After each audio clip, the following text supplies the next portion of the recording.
Bible इन Hindi audio chapter levy व्यवस्था part 30। यदि कोई व्यक्ति 2 फाख्ता या 2 कबूतर भेंट चढ़ाने में असमर्थ हो तो उसे एपा का 10वां भाग महीन आटा लाना चाहिए। यह उसकी दोषबलि होगी। उस व्यक्ति को आटे पर तेल नहीं डालना चाहिए। उसे इस पर लोबान नहीं रखना चाहिए, क्यों ये दोषबलि है।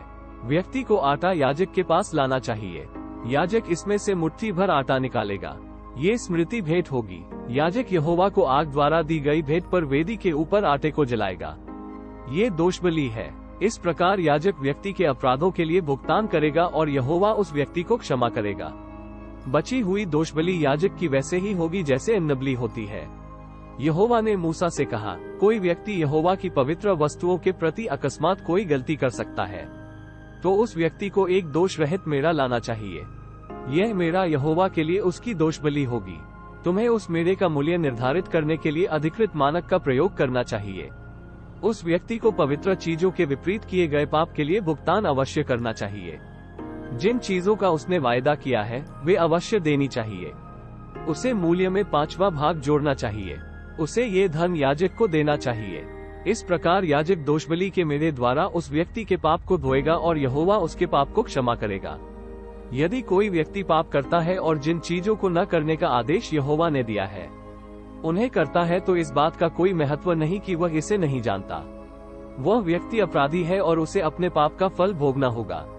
उस व्यक्ति को एक निर्दोष मेढ़ा अपनी रेवड़ से याजक के पास लाना चाहिए। मेढ़ा दोषबलि होगा। इस प्रकार याजक उस व्यक्ति के उस पाप का भुगतान करेगा जिसे उसने अनजाने में किया। यहोवा उस व्यक्ति को क्षमा करेगा। व्यक्ति अपराधी हो चाहे वह ये न जानता हो कि वह पाप कर रहा है, इसलिए उसे यहोवा को दोषबलि देना होगी। बेईमान लोगों की दोषबलि। यहोवा ने मूसा से कहा, कोई व्यक्ति यहोवा के प्रति इनमें से किसी एक को करके अपराध कर सकता है।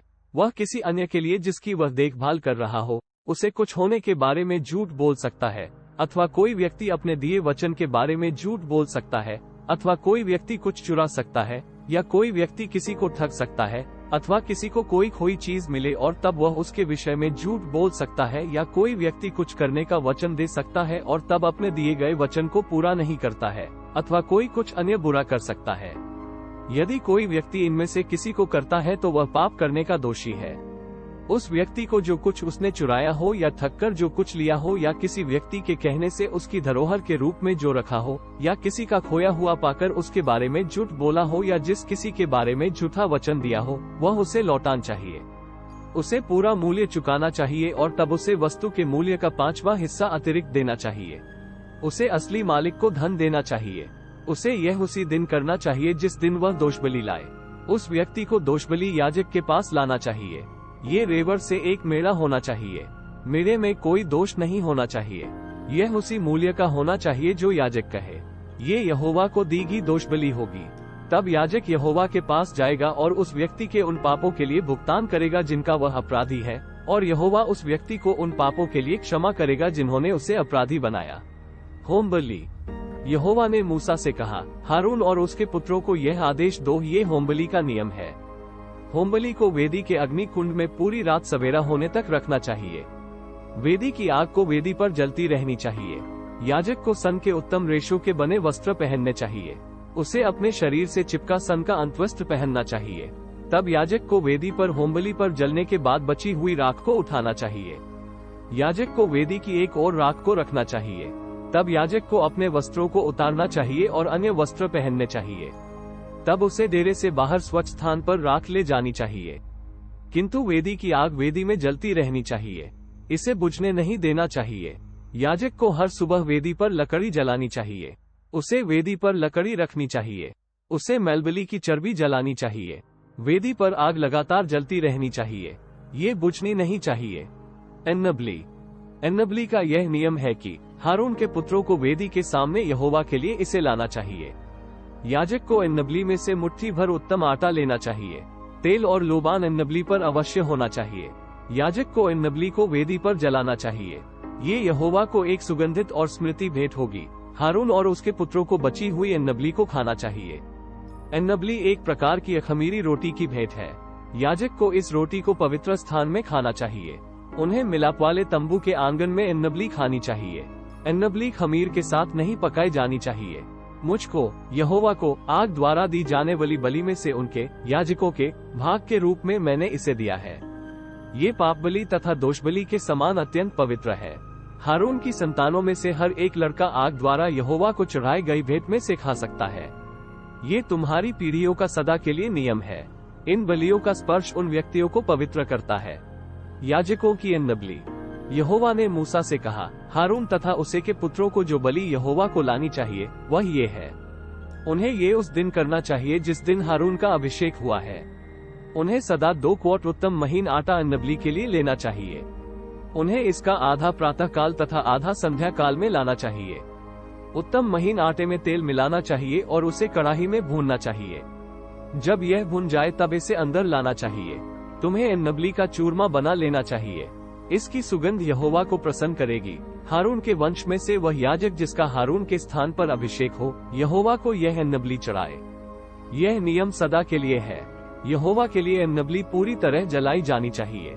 याजक की हर एक अन्न बलि पूरी तरह जलाई जानी चाहिए। इसे खाना नहीं चाहिए। पाप बलि के नियम। यहोवा ने मूसा से कहा, हारून और उसके पुत्रों से कहो, पाप बलि के लिए यह नियम है कि पाप बलि को भी वहीं मारा जाना चाहिए जहां यहोवा के सामने होम बलि को मारा जाता है। यह अत्यंत पवित्र है। उस याजक को इसे खाना चाहिए जो पाप बलि चढ़ाता है।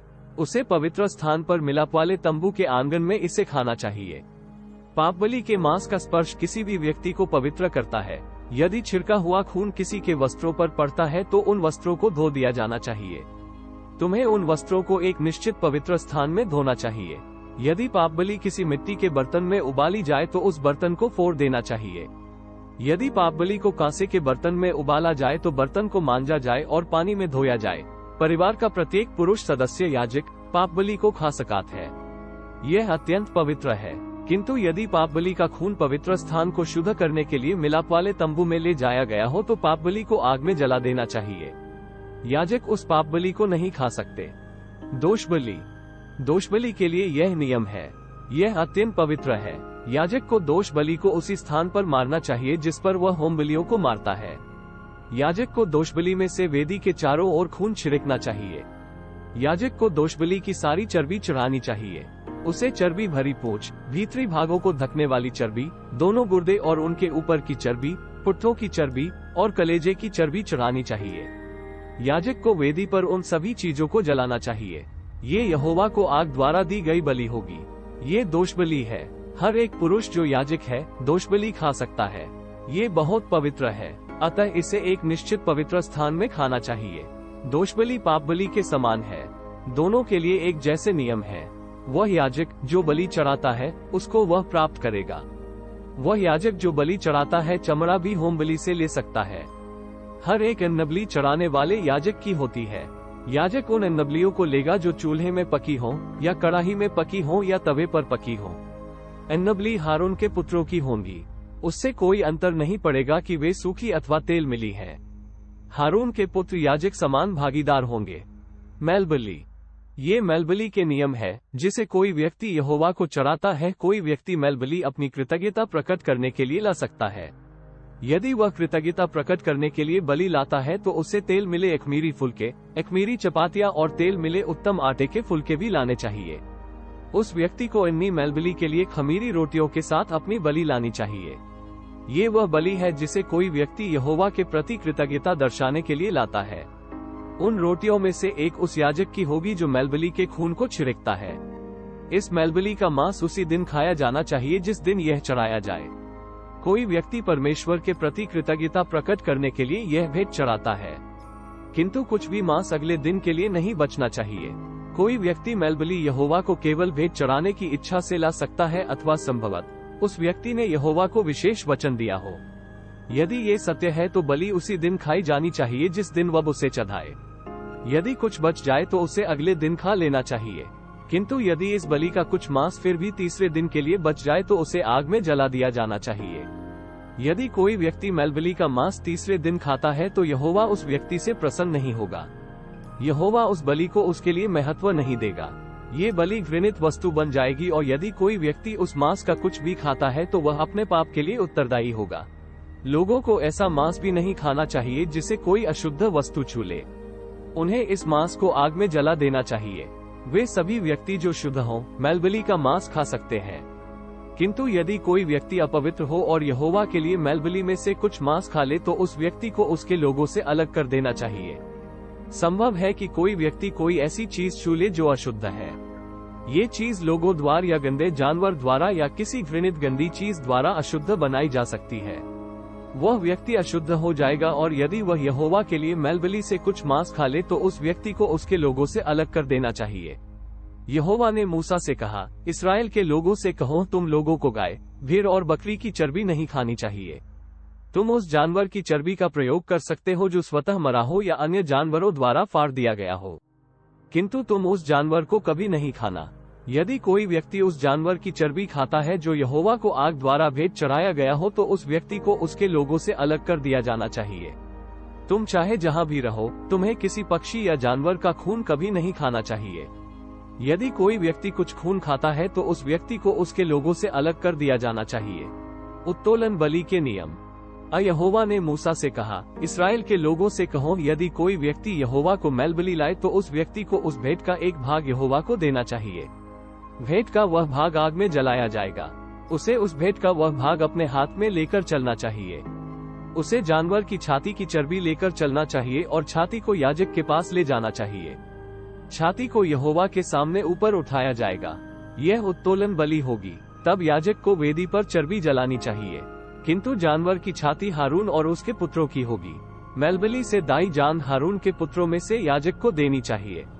मेलबलि में से दाई जान उस याजक की होगी जो मेलबलि की चर्बी और खून चढ़ाता है। मैं यहोवा उत्तोलन बलि की छाती तथा मेलबलि की दाई जान इस्राएल के लोगों से ले रहा हूँ, और मैं उन चीजों को हारून और उसके पुत्रों को दे रहा हूँ। इस्राएल के लोगों के लिए यह नियम सदा के लिए होगा। यहोवा को आग द्वारा दी गई भेंट हारून और उसके पुत्रों की है। जब कभी हारून और उसके पुत्र यहोवा के याजक के रूप में सेवा करते हैं तब वे बलि का वह भाग पाते हैं।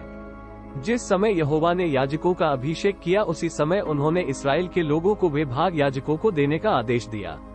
वे भाग सदा उनकी पीढ़ी याजकों को दिए जाने हैं। ये होम बलि, अन्न बलि, पाप बलि, दोष बलि, याजकों की नियुक्ति और मेलबलि के नियम हैं। यहोवा ने सीनै पर्वत पर ये नियम मूसा को दिए। यहोवा ने ये नियम उस दिन दिए जिस दिन उसने इस्राएल के लोगों को सीनै मरुभूमि में यहोवा के लिए अपनी भेंट लाने का आदेश दिया था। मूसा हारून और उसके पुत्रों को उपासना के लिए पवित्र करता है।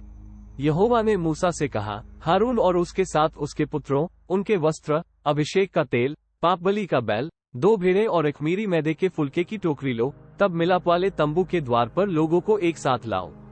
मूसा ने वही किया जो यहोवा ने उसे आदेश दिया। लोग मिलाप वाले तंबू के द्वार पर एक साथ मिले। तब मूसा ने लोगों से कहा, ये वही है जिसे करने का आदेश यहोवा ने दिया है। तब मूसा हारून और उसके पुत्रों को लाया। उसने उन्हें पानी से नहलाया। तब मूसा ने हारून को अंतःवस्त्र पहनाया। मूसा ने हारून के चारों ओर एक पेटी बांधी। तब मूसा ने हारून को बाहरी लबादा पहनाया। इसके ऊपर मूसा ने हारून को चोगा पहनाया और उस पर एपोद पहनाए, फिर उस पर सुंदर पटुका बांधा। तब मूसा ने न्याय की थैली की जेब में उरीम और तुम्मीम रखा। मूसा ने हारून के सिर पर पगड़ी भी बांधी। मूसा ने इस पगड़ी के अगले भाग पर सोने की पट्टी बांधी। ये सोने की पट्टी पवित्र मुकुट के समान है। मूसा ने ये यहोवा के आदेश के अनुसार किया। तब मूसा ने अभिषेक का तेल लिया और पवित्र तंबू तथा इसमें की सभी चीजों पर छिड़का। इस प्रकार मूसा ने उन्हें पवित्र किया। मूसा ने अभिषेक का कुछ तेल वेदी पर 7 बार छिड़का। मूसा ने वेदी, उसके उपकरणों और तश्तरियों का अभिषेक किया। मूसा ने बड़ी चिलमची और उसके आधार पर भी अभिषेक का तेल छिड़का। इस प्रकार मूसा ने उन्हें पवित्र किया। तब मूसा ने अभिषेक के कुछ तेल को हारून के सिर पर डाला। इस प्रकार उसने हारून को पवित्र किया। तब मूसा हारून के पुत्रों को लाया और उन्हें विशेष वस्त्र पहनाए। उसने उन्हें पटुके पेटियां बांधे। तब उसने उनके सिर पर पगड़ियां बांधी। मूसा ने ये सब वैसे ही किया जैसा यहोवा ने आदेश दिया था। तब मूसा पापबलि के बैल को लाया। हारून और उसके पुत्रों ने अपने हाथों को पापबलि के बैल के सिर पर रखा। तब मूसा ने बैल को मारा। मूसा ने उसके खून को लिया। मूसा ने अपनी उंगली का उपयोग किया और कुछ खून वेदी पर के सभी कोनों पर छिड़का। इस प्रकार मूसा ने वेदी को बलि के लिए शुद्ध किया। तब मूसा ने वेदी की नींव पर खून को उंडेला। इस प्रकार मूसा ने वेदी को लोगों के पापों के भुगतान के लिए पाप बलियों के लिए तैयार किया। मूसा ने बैल के भीतरी भागों से सारी चर्बी ली। मूसा ने दोनों गुर्दे और उनके ऊपर की चर्बी के साथ कलेजे को ढकने वाली चर्बी ली। तब उसने उन्हें वेदी पर जलाया, किंतु मूसा बैल के चमड़े, उसके मांस और शरीर के व्यर्थ भीतरी भाग को डेरे के बाहर ले गया। मूसा ने डेरे के बाहर आग में उन चीजों को जलाया। मूसा ने ये सब वैसा ही किया जैसा यहोवा ने आदेश दिया था। मूसा होमबलि के मेढ़े को लाया। हारून और उसके पुत्रों ने अपने हाथ मेढ़े के सिर पर रखे। तब मूसा ने मेढ़े को मारा। उसने वेदी के चारों ओर खून छिड़का। मूसा ने मेढ़े को टुकड़ों में काटा। मूसा ने भीतरी भागों और पैरों को पानी से धोया। तब मूसा ने पूरे मेढ़े को वेदी पर जलाया। मूसा ने उसका सिर, टुकड़े और चर्बी को जलाया। यह आग द्वारा होमबलि थी। ये यहोवा के लिए सुगंध थी। मूसा ने यहोवा के आदेश के अनुसार वे सब काम किए। Thanks for watching.